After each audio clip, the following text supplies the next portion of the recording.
Okay, y'all. So, welcome to Capacity Central. Of course, I am Ty Boone, your nonprofit success strategist. Today, we have Miss Tamara Mason with us. Hey, Tamara. Hi, Ty. How are you? So good to see you. Good, good, good. And you see, Tamara, she's in my jam, right? Because she's a master's public health and she's Ches, right? That's kind of what the road that brought me here. This whole thing with this public. I remember when I got my public health degree. Tamara, my friend, says MPH stands for meeting per hour. I like that. I've never You heard are that actually. correct. That's what's been happening over here, meeting per hour. Right. There's a right, and I'll let you introduce yourself Yeah. in a second, but our topic today is diversity, equity, and inclusion. And the reason why I think that's very important to talk about is because it seems like it's the newest hot thing, kind of up hmm there with social enterprise and social entrepreneurship.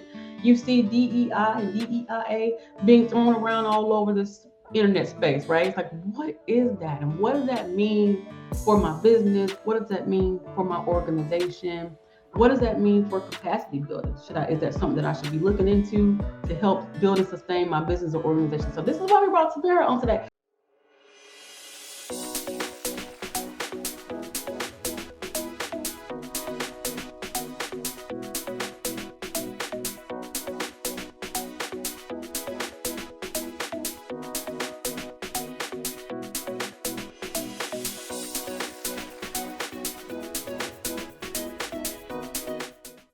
Tamara, tell us about you. Sure. Thanks again, Ty, for having me. As you mentioned, my name is Tamara Mason. Also, as you mentioned, I have an MPH, a Master of Public Health degree from Emory University here in Atlanta, Georgia, that I received many, many moons ago in 2003. And I'm also a certified health education specialist. So my day job, because you know how it goes with entrepreneurship at times. So I do have a day job and I'm also a business owner. But my day job is I work at the March of Dimes and I'm the director of Maternal and Child Health Collective Impact. And in that role, I am the lead person in the Atlanta area trying to reduce the inequities in preterm birth, maternal mortality, and infant mortality. And as a business owner, which is really how Ty and I became connected, I'm the founder and principal equity consultant of Mason Consultant Incorporated LLC. We're a small public health firm that we specialize in using a social justice and health equity lens to help communities and organizations improve their health indicators. So I'm that's me. And I'm also, probably more importantly, I'm a mom and a wife, a mom of two elementary school children, a fourth grader, 9-year-old son, Du Bois. Yes, he is named after W.E.B. Du Bois, that's so he has a lot to live up to. And then a 7-year-old, a second grader, Chloe Soleil, who she is the true ruler of the house. true in elementary school, right? Yes, so I have a long way to go. One of mine has graduated, but I have one in elementary school and other in junior high, and it's a whole mess out here. We got to get it together. Right? Yes. But So, talk to us a little bit about diversity, equity, and inclusion. Now, I again working in nonprofits, and that's what I do. And those of you who follow me, y'all kind of know what the deal is. Um, we've started to see a lot of grant applications, especially that talk about diversity, equity, and inclusion, and tell us. And one of the questions is kind of like, tell us how you incorporate this. Do you have a DEI policy for your organization? And I'm finding that a lot of organizations really don't know what that means. right. They're kind of the impression that this means, oh, we can get a couple minorities in here and we're diverse and we can just include everybody. But that's really not the core of what Mhm.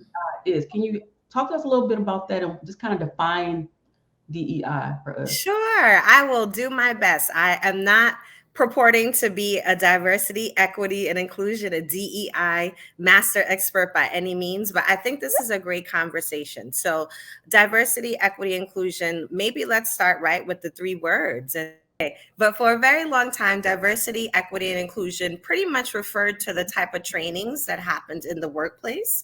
And now we are moving away. We still need diversity, equity, and inclusion trainings to happen all over, not just in the workplace, but we're moving away from that and talking about the concepts and what they mean. And partly because of, what we've experienced in the past couple of years, the murder of George Floyd and Breonna Taylor, two very high profile ones. And then we went into civil unrest in this country, which hadn't been seen in a long time, right? And then also supposedly we've gone through a racial reckoning. And so now everyone, like you said, are using those terms: diversity, equity, inclusion. Organizations are putting out online that they have a DEI policy. But what does that actually mean? Right?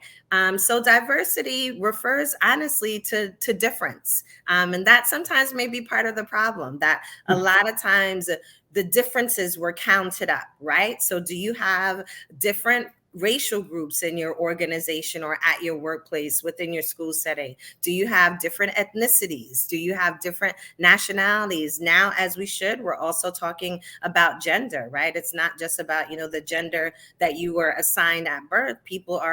Some people are more gender fluid and they're moving along the continuum. Do you have along the gender continuum, right? And the pronouns, those number of people. So in the past, a lot of organizations, they were counting it up, right? And exactly what you said. We're diverse because we have 2 Black ladies, 1 Hispanic man, and one person who identifies in the LGBTQ environment. But that's not all that diversity is. Yes, we can look at difference and we can count it up, but we also want to celebrate those differences, right? So I'm originally Jamaican. I was born in Jamaica, left when I was 3, grew up in New York City. And I love variety. I love different spices, right? To me, diversity is the spice of life. We don't all need to be the same. We don't all want the same, right? And so I like to look at it in terms of, let's celebrate these differences. Let's celebrate diversity. But that's diversity.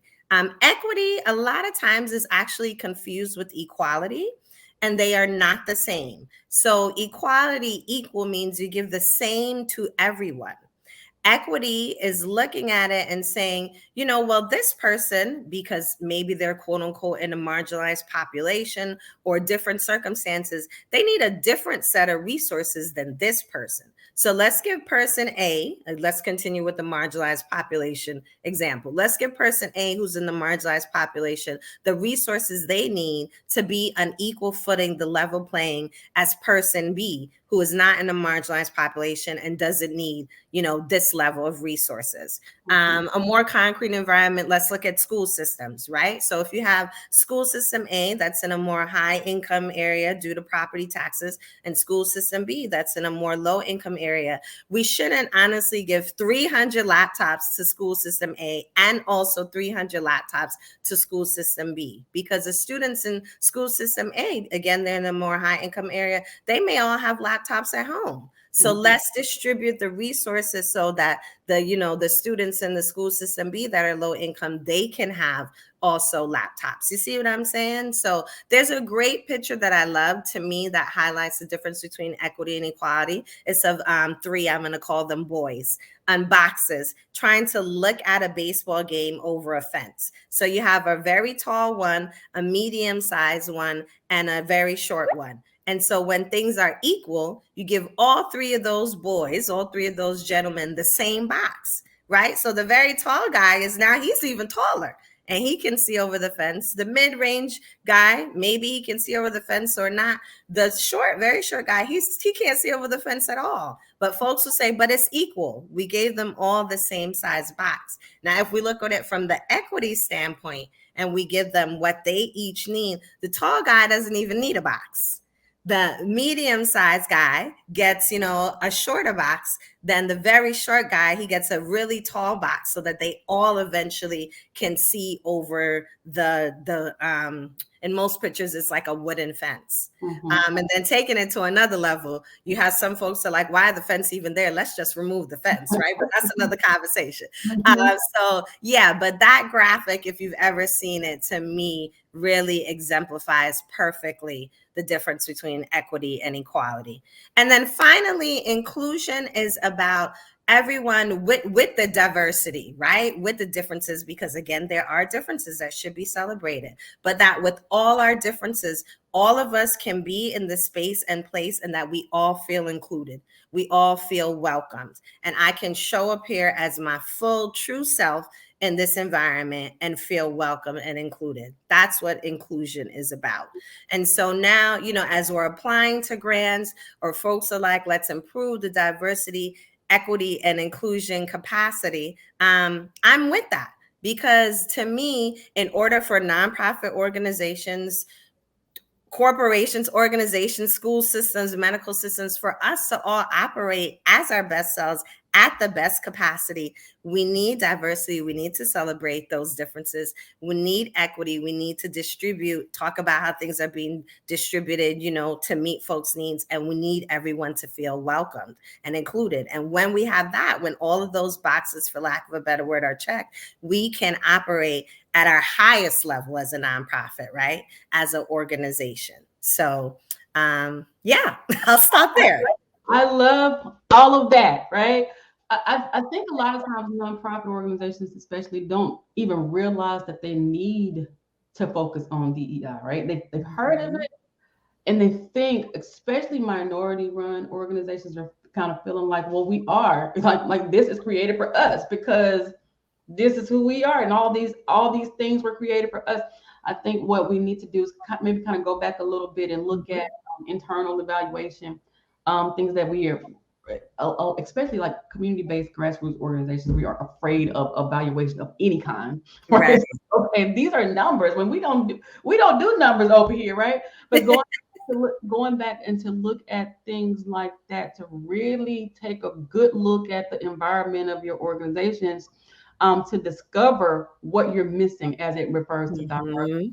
And that could be, as you said, Tamara, on various levels, even if that's, my office space. Right.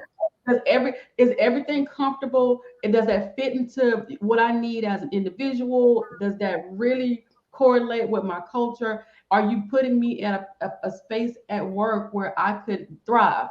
Exactly. Am I doing it? And just because the person over here doesn't need a magnifying glass on their computer screen, maybe I do. Maybe this is what's going to help me to perform better at work. But I love it. Thank you so much for joining me on Capacity Central. You'll be back because I'm going to have you back, girl. Thank you. I would love to come back. Yeah. Yeah. So tell us how we can contact you if anybody needs to have any kind of training on DEI or whatever else your services offers at Mason's Consulting. Tell us how we can contact you real quick. Yes, thank you so much. So the easiest ways, I'm on LinkedIn, Tamara Mason. So definitely, you can search for me there. But probably the easiest way is to go to my website, www.masonconsultantinc.com. You can, check out the website, check out the business, what services we offer. There's a contact form on the website, or you can also just email me directly at Tamara, Tamara, at masonconsultantinc.com. I look forward to connecting with many of you. All right, y'all. Bye bye. See y'all next time. Take care.